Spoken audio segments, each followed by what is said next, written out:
नमस्कार साथियों, स्वागत है आप सभी का करियर क्लासेस पर। साथियों, आज हम एसएससी जीएस में पॉलिटी के सेकंड पार्ट को करेंगे, जिसमें हम आज 27 क्वेश्चन को कवर करेंगे। पिछले पार्ट में हमने संवैधानिक विकास के 25 क्वेश्चन को किया था। तो चलिए आज हम आज की क्लास स्टार्ट करते हैं। आज का पहला क्वेश्चन है, निम्नलिखित में से कौन सा एक भारतीय संविधान की मुख्य विशेषता नहीं है। तो इसका सही आंसर होगा कि जो ये अल्पतंत्र है, ये भारतीय संविधान की मुख्य विशेषता नहीं है, क्योंकि भारतीय संविधान की विशेषता, जो भारतीय संविधान है वो एक अर्धसंघीय संविधान है। और इस भारतीय संविधान की कुछ अन्य विशेषताएं इस प्रकार हैं, जिसकी जो भारतीय संविधान है वो अर्धसंघीय संरचना है। भारतीय संविधान की अर्धसंघीय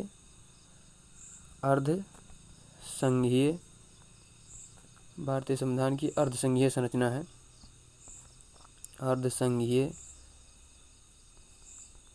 अर्धसंघीय संरचना। भारतीय संविधान की दूसरी विशेषता यह है कि इसमें कार्यपालिका,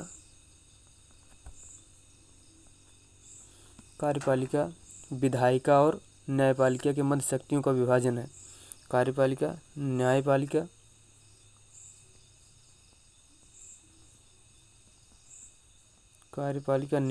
और विधायिका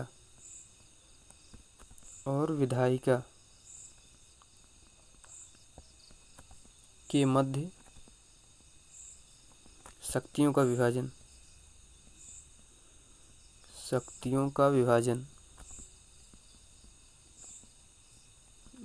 है।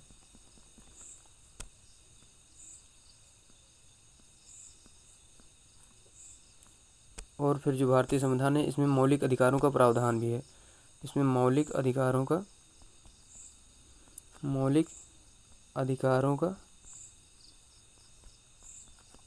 का प्रावधान।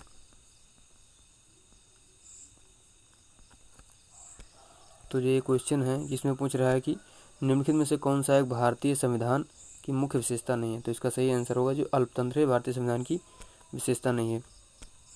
हमारा अगला क्वेश्चन है कि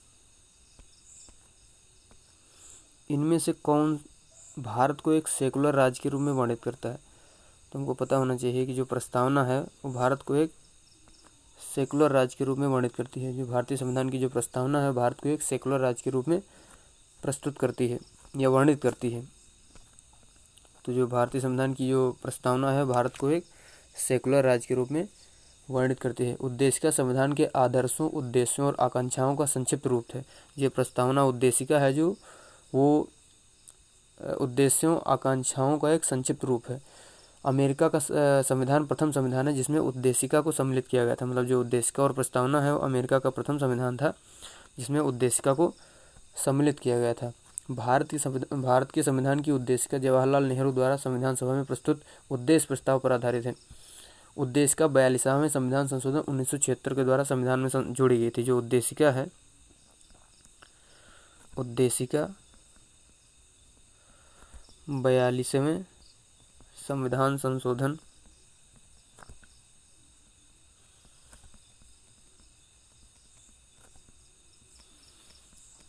उद्देशिका 42वें संविधान संशोधन 1976 के द्वारा भारतीय संविधान में जोड़ी गई थी। भारतीय संविधान में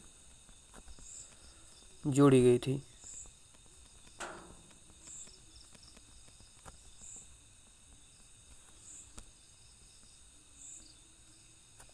और इसी संशोधन के द्वारा, इसी 42वें संविधान संशोधन 1976 के द्वारा ही भारतीय संविधान की जो प्रस्तावना उद्देशिका है उसमें समाजवादी, पंथनिरपेक्ष और अखंडता शब्द को भी सम्मिलित किया गया था।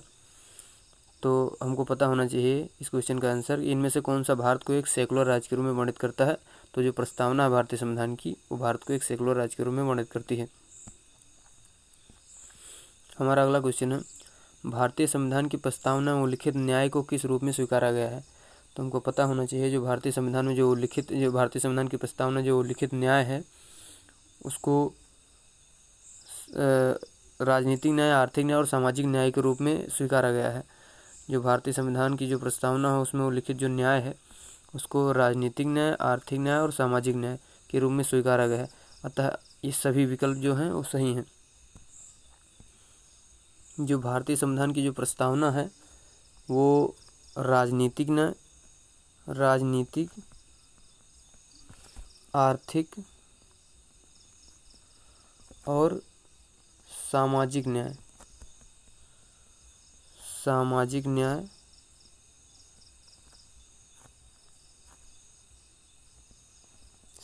न्याय का प्रावधान करती है। ये भारतीय संविधान की जो प्रस्तावना है वो राजनीतिक, आर्थिक और सामाजिक न्याय का प्रावधान करती है।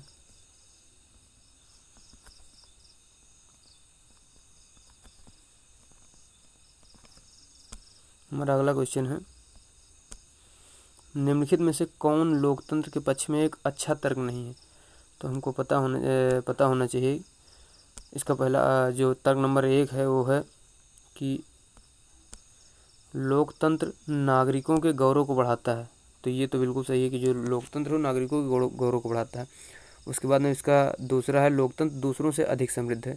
इसको भी रहने देते हैं। फिर क्या है तीसरा, लोकतंत्र विवाद को बेहतर तरीके से सुलझाता है। ये भी सही है। जो ये दूसरा नंबर है इसका तर्क कि लोकतंत्र दूसरों से अधिक समृद्ध नहीं, ये सही नहीं है, क्योंकि जो लोकतंत्र है वो देश में कई सारे ऐसे भी देश हैं जहाँ पर लोकतंत्र नहीं है, लेकिन वो भी अन्य लोकतंत्र वाले देशों से अच्छा विकास कर रहे हैं, उसमें अच्छा विकास वगैरह हो रहा है, देश अपने देश को अच्छे तरीके से चला रहे हैं। इसलिए ये नहीं कहा जा सकता है कि लोकतंत्र दूसरों से अधिक समृद्ध है। जैसे हम उदाहरण ले सकते हैं कि सऊदी अरब में जो है वो राजतंत्र है और चीन में एक पार्टी की सरकार है, लेकिन ये अफ्रीका, एशिया और दक्षिण अमेरिका में लोकतंत्र की तुलना में अधिक सुखद स्थिति में है। इसीलिए हम कह सकते हैं कि जो लोकतंत्र है वो दूसरों से अधिक समृद्ध नहीं है। तो इसका जो सेकंड तर्क होगा वो अच्छा तर्क नहीं होगा। इसलिए इसका सही ऑप्शन है ऑप्शन नंबर 3। हमारा नेक्स्ट क्वेश्चन होगा, हमारा अगला क्वेश्चन है कि एक सरकार वैधानिक कानूनों तथा नागरिक जो एक सरकार है वो सरकार संवैधानिक कानूनों तथा नागरिक अधिकारों द्वारा खींची निर्धारित सीमाओं के भीतर ही काम करती है। तो हमको पता होना चाहिए कि जो लोकतांत्रिक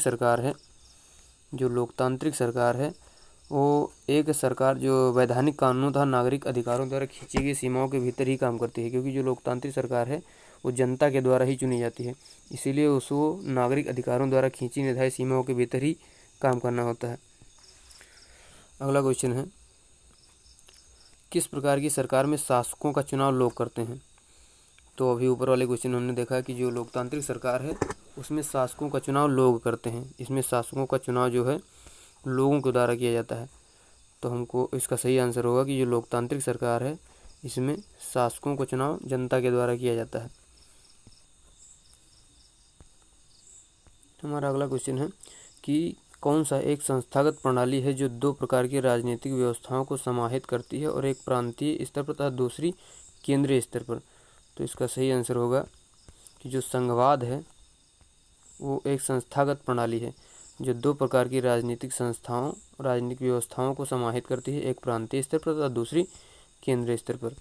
हमारा अगला क्वेश्चन है कि भारतीय संविधान में आपात उपबंध किस देश से लिए गए हैं? तो हमको पता होना चाहिए कि जो भारतीय संविधान है इसमें आपात उपबंध जो है वो भारत सरकार अधिनियम 1935 से लिया गया है। आपात उपबंध जो भारतीय संविधान में जो आपातकाल के लिए जो उपबंध किया गया है वो भारत सरकार अधिनियम 1935 से लिया गया है। जो भारतीय संविधान में शामिल आपातकालीन जो उपबंध है वो मुख्यतः भारत सरकार अधिनियम 1935 और जर्मनी के बीमर संविधान आपात के दौरान मौलिक अधिकारों के निलंबन से लिया गया है। संविधान की कुछ अन्य विशेषताएं हैं जिन्हें भारत सरकार अधिनियम 1935 से लिया गया है, जैसे कि संघीय योजना, मतलब जो ये आपातकालीन उपबंध है, इसके अलावा अन्य तमाम सारी ऐसी जो क्या कहते हैं विशेषताएं हैं जो भारतीय संविधान में 1935 के अधिनियम से लिया गया है। तो 1935 के अधिनियम से लिए गई जो अन्य भारतीय संविधान में जो अन्य जो विशेषताएं हैं वो हैं संघीय योजना, उसके बाद में फिर राज्यपाल का पद, जो राज्यपाल का पद है वो भारत सरकार अधिनियम 1935 से लिया गया है, राज्यपाल का पद। उसके बाद में फिर जो न्यायालय और लोक सेवा आयोग है ये भी भारत सरकार अधिनियम 1935 से लिया गया है। न्यायालय और लोक सेवा आयोग और लोक सेवा आयोग, ये भी भारत सरकार अधिनियम 1935 से सभी विशेषताएं ली गई हैं। आज का हमारा अगला क्वेश्चन होगा कि किस प्रकार की सरकार में सरकार को अपने निर्णयों में उठाए गए कदमों का आधार लोगों को बताना होता है। तो इसका सही आंसर होगा कि लोकतांत्रिक सरकार। लोकतांत्रिक सरकार है, इसमें सरकार को अपने निर्णयों में उठाए गए कदमों का आधार लोगों को बताना होता है, क्योंकि जो लोकतांत्रिक सरकार होती है जनता के द्वारा और लोगों के द्वारा ही चुनी गई होती है। इसीलिए इस प्रकार की सरकार में, लोकतांत्रिक सरकार में, सरकार को अपने निर्णयों में उठाए गए कदमों को आधार को लोगों को बताना होता है। हमारा अगला क्वेश्चन है, भारतीय संविधान में याचिकाएं और द्विसदनीय पद्धति किस देश के संविधान से प्रेरित है।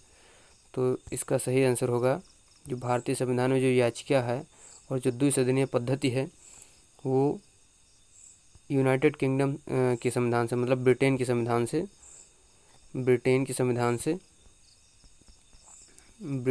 संविधान से प्रेरित है। जो भारतीय संविधान है उसमें ब्रिटेन से द्विसदनीय पद्धति और उधार ली गई है, या द्विसदनीय प्रणाली उधार ली गई है। ब्रिटेन से भारतीय संविधान द्वारा उधार ली गई कुछ अन्य विशेषताएं, मतलब जो यूनाइटेड किंगडम से भारतीय संविधान में जो कुछ अन्य विशेषताएं भी उधार ली गई हैं, जैसे कि जो संसदीय सरकार है, संसदीय सरकार यह भी ब्रिटेन के संविधान से लिया गया है। उसके बाद में फिर कानून का नियम ये ब्रिटेन की संविधान से उधार लिया गया है। उसके बाद में फिर सबसे महत्वपूर्ण है एकल नागरिकता, ये भी ब्रिटेन की संविधान से उधार लिया गया है। उसके बाद में फिर कैबिनेट प्रणाली, जो मंत्रिमंडल वाला व्यवस्था होता है, कैबिनेट प्रणाली ये भी ब्रिटेन के संविधान से, मतलब यूनाइटेड किंगडम के संविधान से लिया गया है। हमारा अगला क्वेश्चन होगा, भारतीय संविधान में अवशिष्ट शक्तियों, मतलब रेसिडुअल पावर्स का विचार किस संविधान से लिया गया है।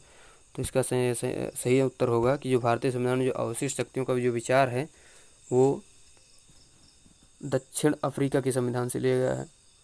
दक्षिण अफ्रीका के संविधान से नहीं, वो कनाडा के संविधान से लिया गया है।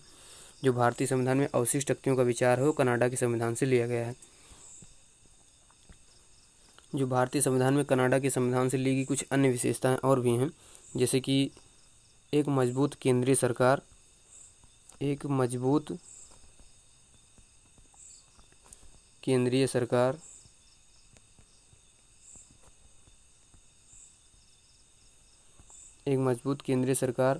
राज्य सरकारों केंद्रीय सरकार और राज्य सरकारों के बीच शक्तियों का वितरण, एक मजबूत केंद्रीय सरकार और राज्य सरकारों के बीच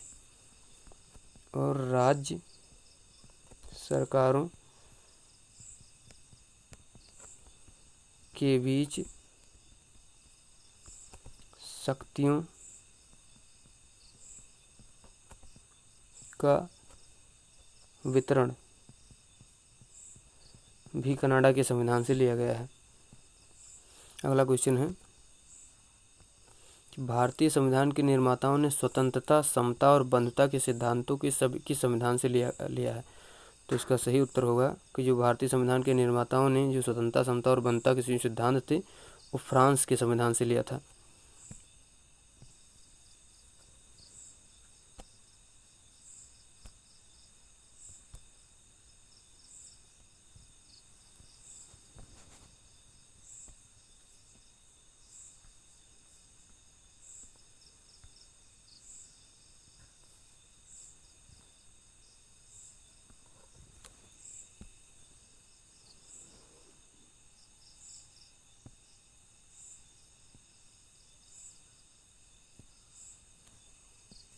उसके बाद में कैबिनेट प्रणाली के अलावा ब्रिटेन के संविधान से परमाधिकार लेख,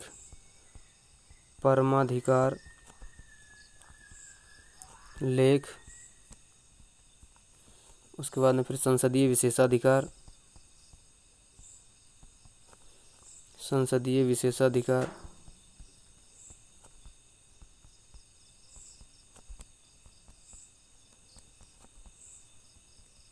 इत्यादि सब जो सारी चीज़ें हैं वो ब्रिटेन के संविधान से लिया गया। इसी प्रकार से आयरलैंड के संविधान से राज्य के नीति निर्देशक सिद्धांत, राष्ट्रपति के चुनाव की विधि, राष्ट्रपति द्वारा राज्यसभा के सदस्यों का नामांकन इत्यादि ये सब आयरलैंड के संविधान से लिया गया है।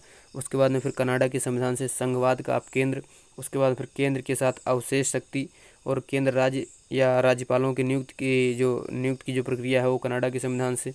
उसके बाद में फिर सर्वोच्च न्यायालय का सलाहकार का क्षेत्र अधिकार जो है वो कनाडा के संविधान से लिया गया। इसी प्रकार फ्रांस के संविधान से गणराज्य की अवधारणा, स्वतंत्रता, समता और बंधुता की प्रस्तावना इत्यादि ये सब जो है फ्रांस के संविधान से लिया गया है। हमारा अगला क्वेश्चन है, भारत के संविधान का भाग 8 किससे संबंधित है? तो इसका सही उत्तर होगा जो भारतीय संविधान का जो भाग 8 है वो केंद्र शासित प्रदेशों से संबंधित है। जो भारतीय संविधान का जो भाग 8 है वो केंद्र शासित प्रदेशों के प्रशासन से संबंधित है। जो खंड सी राज्यों के प्रशासन के लिए संविधान का जो भाग 8 और खंड डी जो प्रदेशों के प्रशासन के लिए भाग 9 प्रदान करता है। तो हमें पता होना चाहिए कि जो भारतीय संविधान का जो भाग 8 है वो केंद्र शासित प्रदेशों के शासन से संबंधित। उसके बाद फिर हमारा अगला क्वेश्चन होगा, भारत को एक धर्मनिरपेक्ष देश कहा जाता है क्योंकि नागरिकों का मौलिक अधिकार जो है वो किसमें निहित है? तो इसका हमारा सही आंसर होगा कि किसी पसंद के धर्म को स्वीकार करने की जो स्वतंत्रता है ये नागरिकों का एक प्रकार का मौलिक अधिकार है। इसीलिए भारत को धर्मनिरपेक्ष देश कहा जाता है। मतलब भारत में के संविधान के अकॉर्डिंग जो भारत के लोग हैं या भारत के जो प्रत्येक नागरिक है वो किसी भी धर्म को स्वीकार कर सकता है, जो एक भारत का मौलिक अधिकार है। भारत के संविधान के अनुसार एक किसी भी नागरिक का एक मौलिक अधिकार है, इसीलिए भारत को एक धर्मनिरपेक्ष देश कहा जाता है।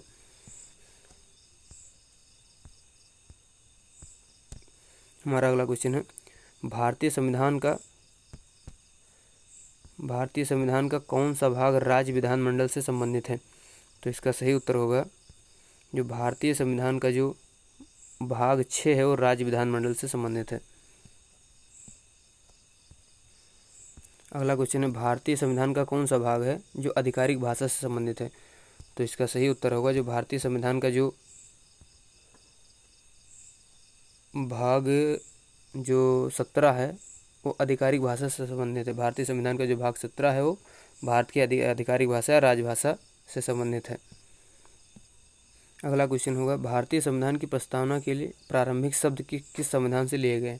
तुमको पता होना चाहिए कि जो भारतीय संविधान की जो प्रस्तावना का जो प्रारंभिक शब्द हैं वो संयुक्त राज्य अमेरिका के संविधान से लिए गए हैं। हमारा अगला क्वेश्चन होगा, निम्न में से किसे संविधान सभा का अस्थायी अध्यक्ष नियुक्त किया गया? तो हमको पता होना चाहिए कि जो सच्चिदानंद सिन्हा थे इनको संविधान सभा का अस्थायी सदस्य नियुक्त किया गया। जब 9 दिसंबर 1946 को संविधान सभा की पहली बैठक हुई, संविधान सभा की पहली बैठक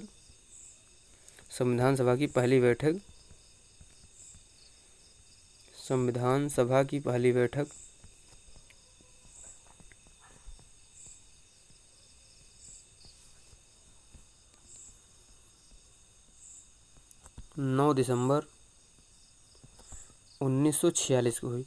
तो उसी पहली बैठक में सच्चिदानंद सिन्हा को संविधान सभा का अस्थायी अध्यक्ष के रूप में चुना गया क्योंकि वे सबसे वरिष्ठ सदस्य थे।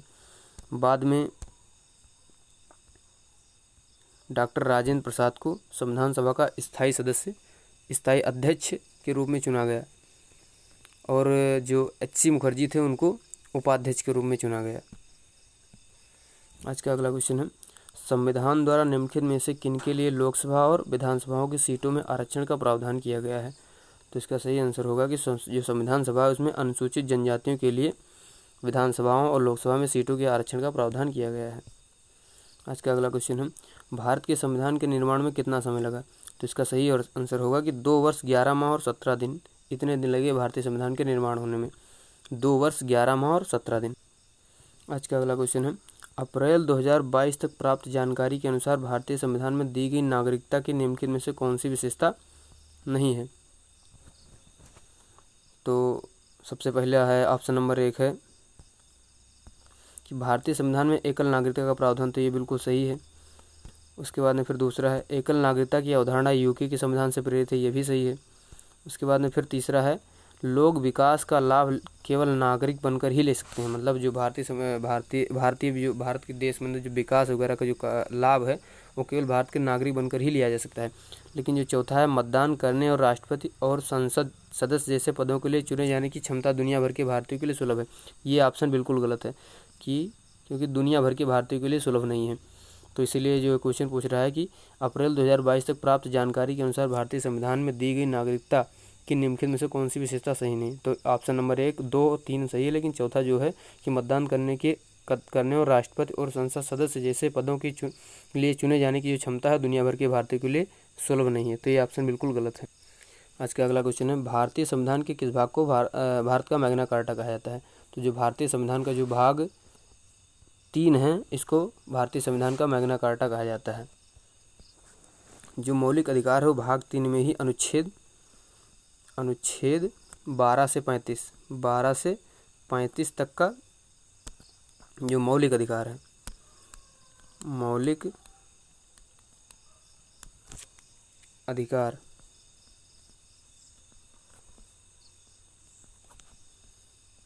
भाग 3 में ही निहित है। इसलिए भारतीय संविधान के भाग 3 को भारत का संविधान का मैग्ना कार्टा। एक जियोग्राफी का क्वेश्चन आ गया है कि निम्नलिखित में से कौन सा बौना ग्रह मुख्य क्षुद्र ग्रह पेटी मेन एस्टेरॉयड बेल्ट में स्थित है। तो हमको पता होना चाहिए कि जो साइरस ग्रह है ये बौना ग्रह मुख्य क्षुद्र ग्रह पेटी में स्थित है। आज का हमारा अगला क्वेश्चन है कि भारत सरकार द्वारा अधिनियमित प्रत्येक कानून किसके अनुरूप होना चाहिए। तो इसका सही आंसर होगा जो भारत सरकार द्वारा अधिनियमित प्रत्येक कानून है वो संविधान के अनुरूप होना चाहिए। इसका सही आंसर होगा ऑप्शन नंबर 3। अगला क्वेश्चन है, भारतीय संविधान के मूल लेख में कितने अनुच्छेद थे। तो इसका सही आंसर होगा जो भारतीय संविधान का जो मूल लेख था उसमें 395 अनुच्छेद थे। आज की क्लास का आखिरी क्वेश्चन है कि भारतीय संविधान के किस भाग में कल्याणकारी राज्य का विचार है। तो जो भारतीय संविधान का जो भाग 1 है उसमें राज्य के कल्याणकारी या जो कल्याणकारी राज्य का विचार दिया गया है। जो भारतीय संविधान के जो भाग 4 है, भाग 4 में अनुच्छेद 36 से 51 तक राज्य के नीति निर्देशक तत्व दिए गए, उसी में कल्याणकारी राज्य का विचार किया गया है। तो ये थी आज की हमारी क्लास, जिसमें हमने आज पॉलिटी के 25 क्वेश्चन को कवर किया और पिछले क्लास में भी हमने 25 क्वेश्चन को कवर किया। तो इन दोनों क्लासों को मिलाकर के कुल मिलाकर के 50 क्वेश्चन को हमने देखा। जो एसएससी जीएस की क्लास में हमने पॉलिटी को जो हमने कवर किया था उसमें कुल मिलाकर 50 क्वेश्चन हो गए। हमने कि पॉलिटी के एक पार्ट को मतलब संवैधानिक विकास को पूरी तरीके से हमने खत्म कर दिया। और नेक्स्ट वीडियो में हम पॉलिटी के अगली टॉपिक को कवर करेंगे। तब तक के लिए धन्यवाद। मिलते हैं नेक्स्ट वीडियो में। जय हिंद।